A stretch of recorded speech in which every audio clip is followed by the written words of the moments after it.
Welcome to Aravinda కథలు. ఒక అడవి అంచున ప్రశాంతమైన గ్రామంలో ఒక మహిళ ఇద్దరు కూతుర్లతో కలిసి ఉండేది. ఆ ఇద్దరు ఎంతో అందంగా మంచి మనసు కలిగి ఉండేవారు. అందులో పెద్దమ్మాయి పేరు స్వీటీ. ఆమె చర్మం తెల్లగా ఉండేది. ఆమె ఎప్పుడూ తెల్ల బట్టలు వేసుకోవడానికే ఇష్టపడేది. ఇక చిన్నమ్మాయి పేరు సియా. ఆమె ఎర్రగా బొద్దుగా ఉల్లాసంగా నవ్వే ముఖం కలిగి ఉండేది. వారిద్దరి మనస్తత్వాలు వేరుగా ఉన్నా అక్కా చెల్లెలకి ఒకరంటే ఒకరు చాలా ఇష్టం. వారు ప్రతిరోజు తోటకు వెళ్లి పూలు తెచ్చుకునేవాళ్ళు. అలాగే అడవి లోపలికెళ్లి కాయలు మరియు పండ్లు తెచ్చుకుని ఆనందంగా తినేవారు. ఇంటి పనులలో తల్లికి సహాయం చేయడం వారికి చాలా ఇష్టంగా ఉండేది. అది ఒక శీతాకాలపు రాత్రి. బయట పెద్దగా మంచు కురుస్తుంది. గాలులేమో బలంగా వీస్తున్నాయి. అంతలో ఎవరో వచ్చి వారి తలుపుని గట్టిగా కొట్టారు. ఇంతకీ ఆ డోర్ ఎవరు కొట్టారా అని తెలుసుకోవాలని అక్కా చెల్లెలు ధైర్యంగా డోర్ తీసి బయటకు వెళ్తారు. వారికి ఒక ఎలుగుబంటి కనిపించింది. అది మాట్లాడే ఎలుగుబంటి.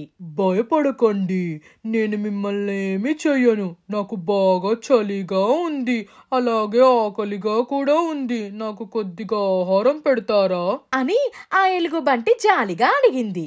వారిద్దరూ దానిని చూసి భయపడినా లోపలికి తీసుకెళ్లి దానికి ఆహారం పెట్టారు. అలా ఆ ఎలుగుబంటికి వారికి మంచి స్నేహం కుదిరింది. ఇక తరచుగా ఆ ఎలుగుబంటి వారింటికి వస్తూ ఉండేది. అలా కొన్ని రోజుల తర్వాత ఆ ఎలుగుబంటి వారి ఇంటికి రావడం మానేసింది.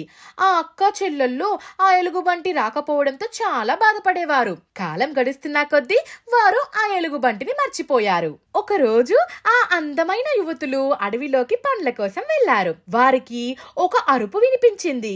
వారు వెంటనే ఆ అరుపెవరిదా అని వెళ్లి చూస్తే ఒక వింత ఆకారం ఉన్న మరుగుజ్జు. అతని జుట్టు గడ్డం పొడవుగా ఉండడం వల్ల ఒక పొదల్లో చిక్కుకొని ఉన్నాడు. హయ్యో హయ్యో, నన్ను కాపాడండి, ఏం చూస్తున్నావు, నన్ను బయటికి తీ అని ఆ మరుగుజ్జు కోపంగా ఆ యువతుల మీద అరవడం మొదలు పెట్టాడు. అది చూసి సియా మెల్లిగా పొదలను తొలగిస్తుండగా కత్తెరతో జుట్టు కొద్దిగా కట్ చేసింది. ఇక అంతే, ఆ మరుగుజ్జు కోపంగా, ఎంత పని చేశావు, నా అందమైన జుట్టుని కట్ చేస్తావా, ఇంకోసారి నాకు కనిపించకు అని కోపంగా అరిచి అటు నుండి వెళ్లిపోయాడు. కొన్ని రోజుల తర్వాత అతను మళ్ళీ నది వద్ద కనిపిస్తాడు. ఈసారి అతని చేతిలో ఒక బంగారు మూట ఉంది. కానీ అది నది బురదలో ఉండడంతో ఆ యువతులు సహాయం చేయడానికి దగ్గరికి వెళ్తారు. అప్పుడు ఆ మరుగుజ్జు మళ్ళీ కోపంగా వాళ్ళని అరుస్తాడు.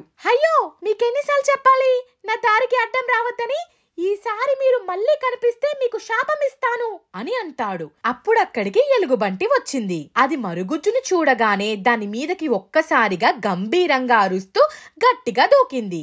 దానిని చూసి మరుగుజ్జు భయపడి పరిగెత్తి వెళ్లిపోయాడు. ఆ మరుగుజ్జు స్పర్శతో ఆ ఎలుగుబంటి ఒక్కసారిగా ఒక రాజకుమారుడిగా మారింది. అది చూసి ఆ యువతులు ఆశ్చర్యపోయారు.